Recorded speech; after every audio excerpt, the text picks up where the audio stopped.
Litshona njani isizwe sikaMthwakazi silamukela njalo kwesinye isiqephu sethu sezindaba kumsakazo weCitizens Movement Radio namhla kungoLwesine ezingama-23 kuMfumfu ngomnyaka ka-2025 indaba lizethulelwa ngikhethiwe Chuma. Isikhangele kwesihamba phambili uMatsibaba uye wabuyela njalo enkantolo kuyafaka isicelo sakhe sesibambiso. Abebandla eliphikisayo baqoqa izakhamizi ukuba bale udaba luka-2030. UMnangagwa usedonselwe enkantolo ngenxa yokwehluleka ukwenza umsebenzi wakhe. Nanzi indaba zethu ngokugcweleyo.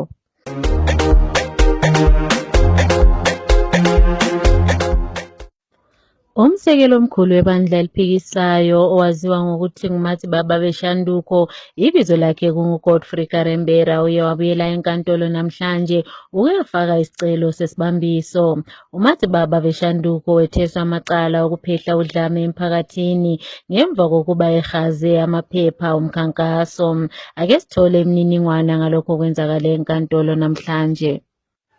In another case of prosecution by persecution using delaying tactics, Matsibaba Beshanduko's bail hearing was postponed again to the 20th of October as the prosecution said they are not yet ready to proceed. Reporting for CMR, this is Bernard Chele. Ibandla eliphikisayo selenze isimemezelo kuzakhamizi zonke jikelele ngokwehlukana kwabo ukuba babelizwi linye bale udaba luka-2030 lolu olufuqwa ngu-Emmerson Mnangagwa ukuze ahlale esikhundleni kwedlule isikhathi sakhe sokubusa. Usomlomo webandla eliphikisayo uPromise Mkhwananzi ukhuthaze izakhamizi ukuba zivikele isisekelo sombuso ukuphanjaniswa libandla leZANU-PF. Ake sizweni uMkhwananzi ekhuluma. We continue the call for the citizens of our country to stand firm, to stand together and resist Mr. Mnangagwa's unlawful attempt to manipulate and mutilate our constitution. We say the citizens have not just a right, but also a responsibility to protect the constitution, to promote a culture of constitutionalism, to promote the rule of law, and to uphold democracy in our country. And we are saying, citizens of this country, come, let us reason together. Come, let us stand together. Wherever you are in your locality, speak out against unconstitutionalism. Speak out against the mutilation of our constitution. Speak out against lawlessness. Speak out against corruption. We will be advising you on the next steps as we move forward. But we must speak out. We must stand against this. We must show our disquiet over the continued attempt by Mr. Mnangagwa and his cabal to tamper with the country's constitution. Amakhansila ezabelweni asedonsele umongameli webandla leZANU-PF obusa ngodlakela uEmmerson Mnangagwa enkantolo ngenxa yokwehluleka ukwenza umsebenzi wakhe. Amakhansila lawa athi sokule minyaka 12 lokhu kwafakwa esisekelweni sombuso ukuba basebenze kodwa selokhu bakhethwayo abakaze basebenze. Ngaphandle kokubophisa uMnangagwa, amakhansila la ayabophisa njalo edale lePhalamende. Siyesakhuluma lomunye wamakhansila ezabelweni uJeff Chayitezhi osinikeze lokhu. Takagara pasi semakhansila ze-Triple C akaelektwa under Triple C tikaona kuti zvakakodzera kutoenda kumatare ezvimotsva dare hombe reconstitutional court tichiendesa mutungamiriri wenyika vaEmmerson Mnangagwa neparamende yeZimbabwe yedu iripo izvozvi kuti vaite action about the implementation of the bill reprovincial council. Tinoziva tese kuti constitution yedu yakapasa muna 2013, but from there constitution havasati vaita gadzirisa act inosapota kuti tikwanise kutanga kushanda. But ukatarisa makore ese 2013 2018 pane vamwe vakatouya vakasapinda vakatadza kuitwa sworn. But isu tazoona kuti it's our right. Constitution made is very clear kuti basa rapresident neparliament is to kuti vagadzire mitemo. Failure to do so zvinogona kutolead to an impeachment. The same thing the Second Republic payakapinda was blaming Mugabe for failing to implement some of those laws. The same regime those are kuita up to now. We've noticed that it's just reluctance parliament ne government ne executive. they've enacted a lot of laws since 2013, but they're ignoring the issue of provincial council. So we saw it possible for us as Triple C provincial councillors takagara pasi tikaonesana kuti no ngatiendesei vaparliament neexecutive kumatare ezvimosva guru reconstitutional court. Isusu our legal argument is rest on the constitutional duty placed on those institutions to enact laws necessary for peace and order governments of Zimbabwe. We have given them ample opportunity over a decade to comply, yet they've passed several other acts of parliament not mandated by the constitution while neglecting the devolution law. Usaziwayo wezokuthengiselana u-Obed Masaraure usexwayise ibandla elibusayo ukuba lingaziyengi ngodaba luka-2030 becabanga ukuba luza kudlula ngenxa yokuba sebethundubeze ibandla eliphikisayo. uMasaraure uye wathi uquqaba lwabantu eZimbabwe baza kuluvimba lolu daba luka-2030 hatshi abantu abambalwa. Ake sizweni uMasaraure ekhuluma. Opposition political parties as institutions are created from popular anger from the people. So the process begins with the people getting angry with the way they are being treated by those who are in power. Such anger then is translated into political institutions and movements. So to think for ZANU-PF to fool itself and believe that there is no opposition in Zimbabwe, that's very unfortunate. And the victim of such a wrong perception is going to be Emmerson Mnangagwa. Because Emmerson Mnangagwa has been made to believe that because they've captured the institutions that used to oppose them and coerce the sum of them into submission, then it means there's no longer any form of opposition in Zimbabwe. Let them go and try to extend Emmerson Mnangagwa's term of office in that particular parliament. What was an attempt to extend the term of office of Emmerson would turn out to be an impeachment, because then they will realize that there is actually wrath from the people. And it is that wrath that is going to punish Emmerson if he chooses to listen to those who are misleading him.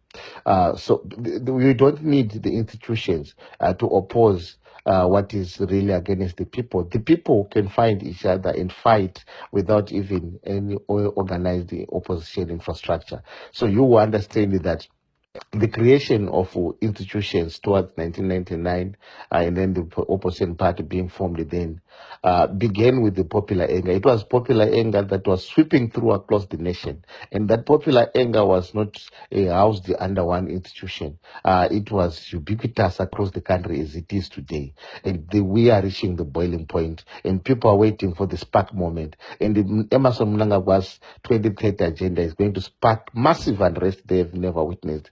And that is going to then create a new institutions and movements. But the 2030 agenda will be defeated by the masses of our people. Izakhamizi eziphila lokukhubazeka sezikhale kakhulu ngenxa yokuba zikhalaliwe kanti njalo ziyabandlululwa nguhulumende webandla leZANU-PF.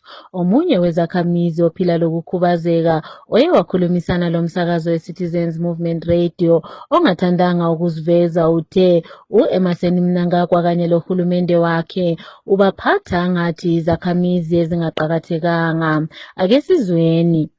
Makadi weCitizen Movement Radio aiwa isi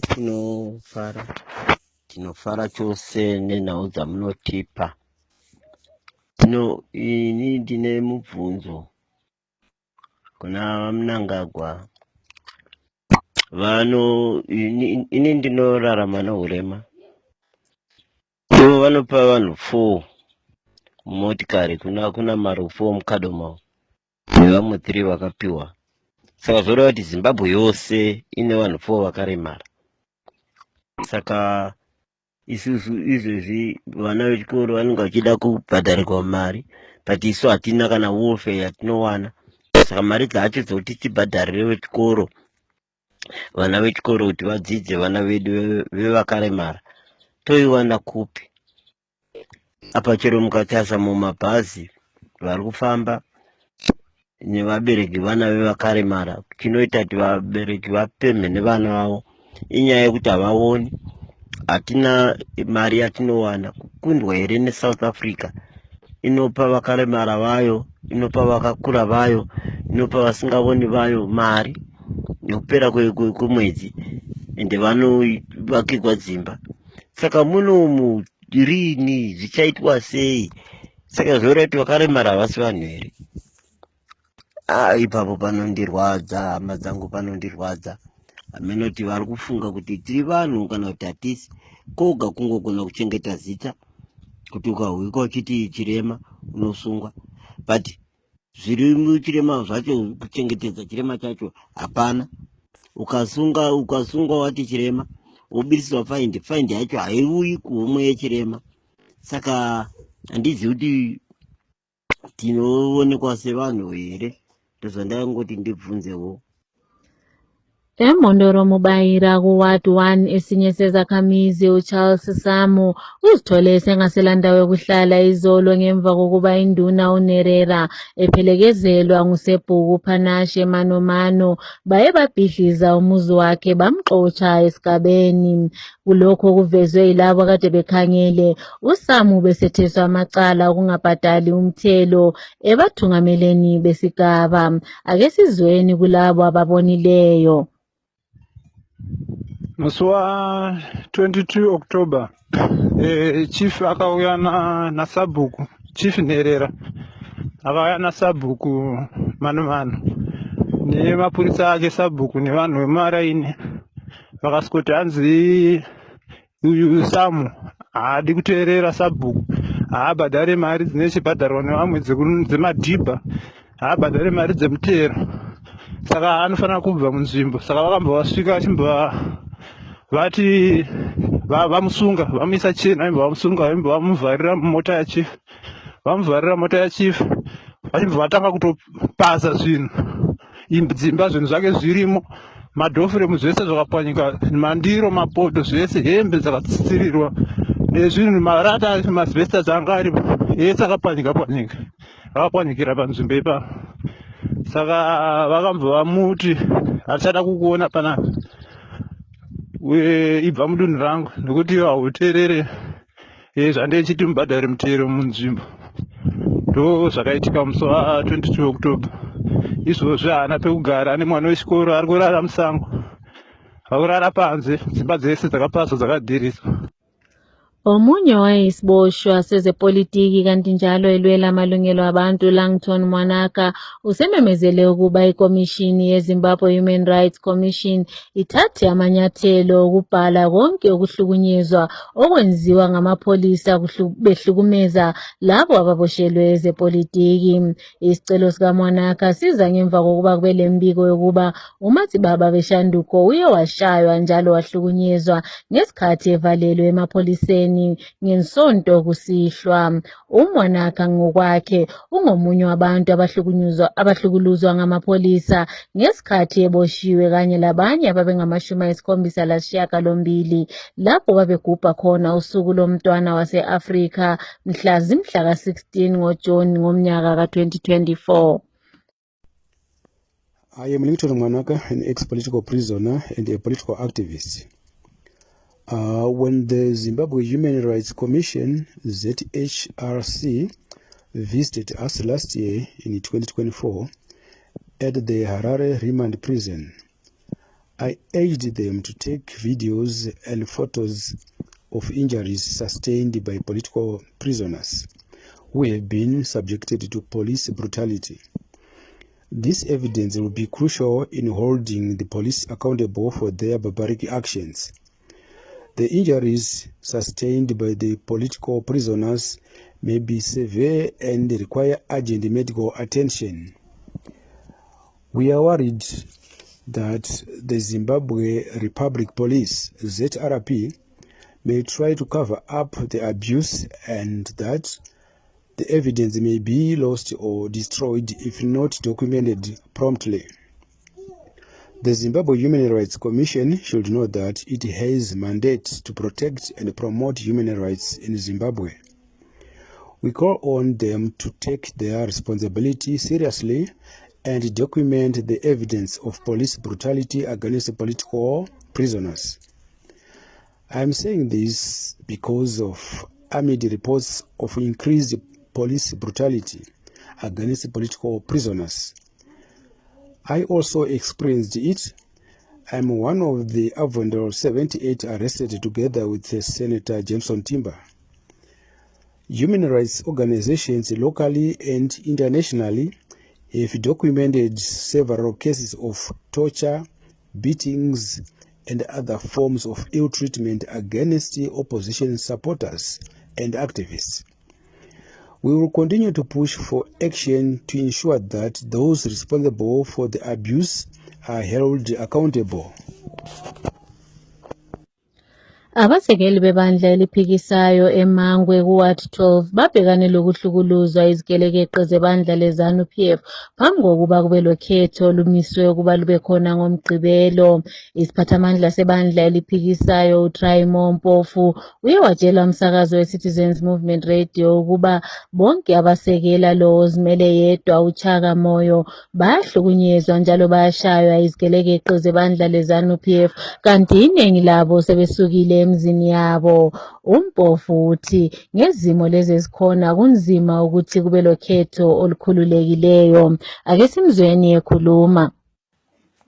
Sikhangelele ukuba le by election mhla ka 25 October 2025 okungumgqibelo nalo esiyakiwo.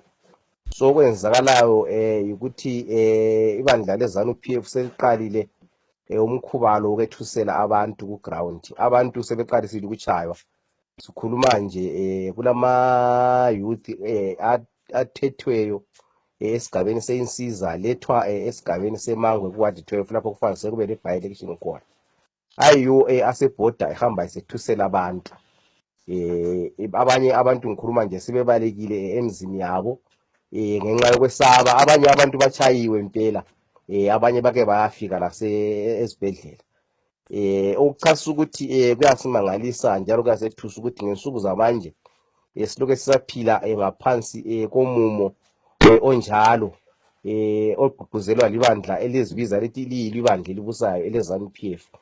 So kuyasimangalisa njalo kuyasethusa kakhulu khona. So lokho sokubangela ukuthi sicine singakhangeleli ukuthi kungenzakala ukuthi kumbe mhlawumbe sithi kuza kuba lokhetho olukhululekileyo esigabeni nxa kusiba lezehlakalo kumbe funa izimo ezinjalo.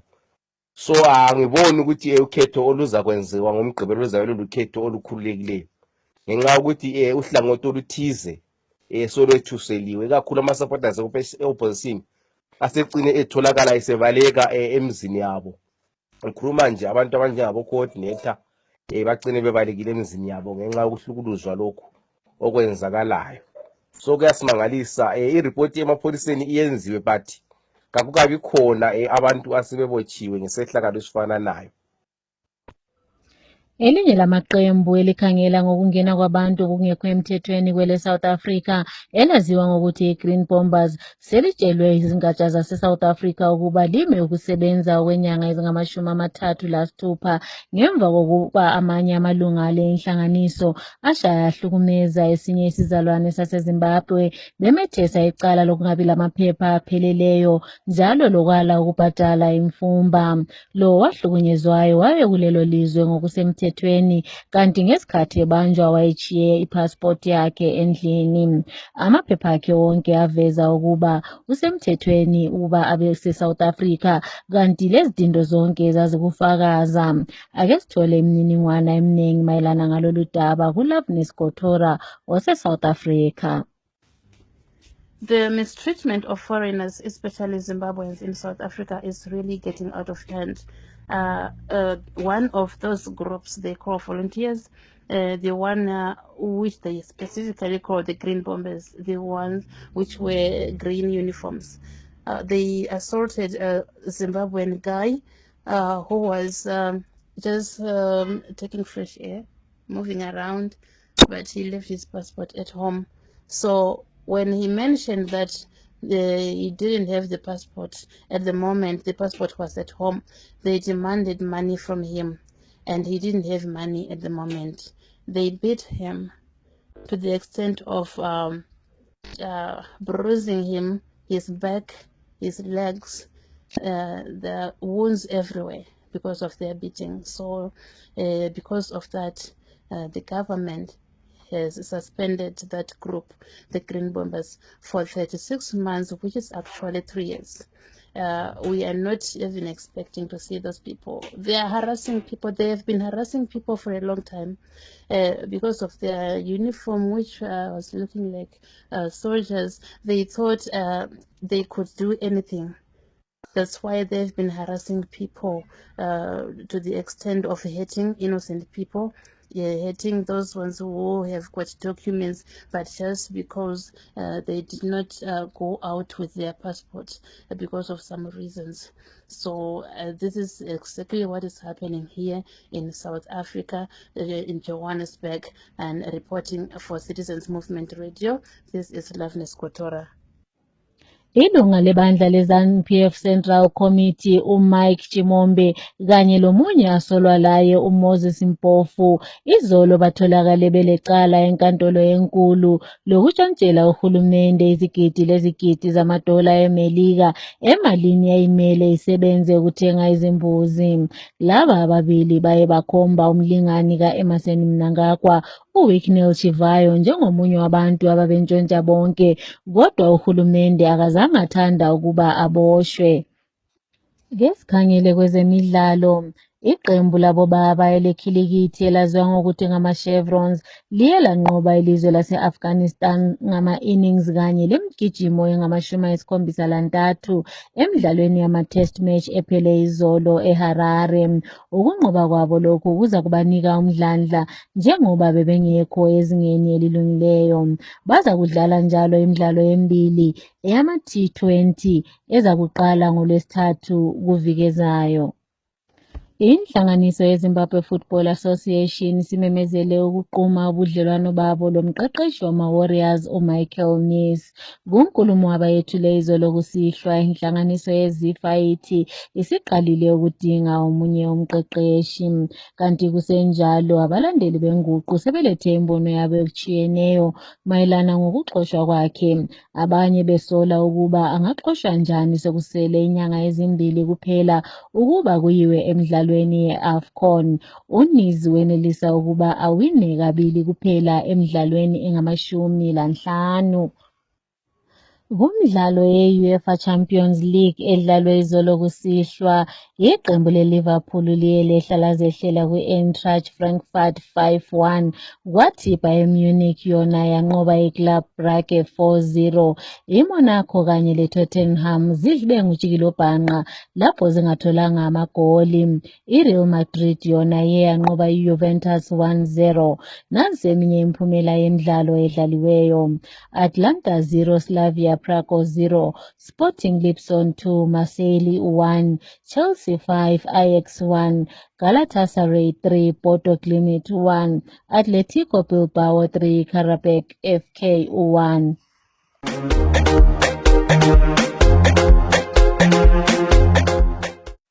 Ukuziphetha lezi indaba kumsakazo we-Citizens Movement Radio nanze bezihamba phambili. Umatsibaba Beshanduko ubuyele enkantolo ukuyafaka isicelo sesibambiso. Ibandla eliphikisayo liqoqa izakhamizi ukuba lale udaba luka-2030. UMnangagwa usedonselwe enkantolo ngenxa yokwehluleka ukwenza umsebenzi wakhe. Siziphetha lapha lezi indaba.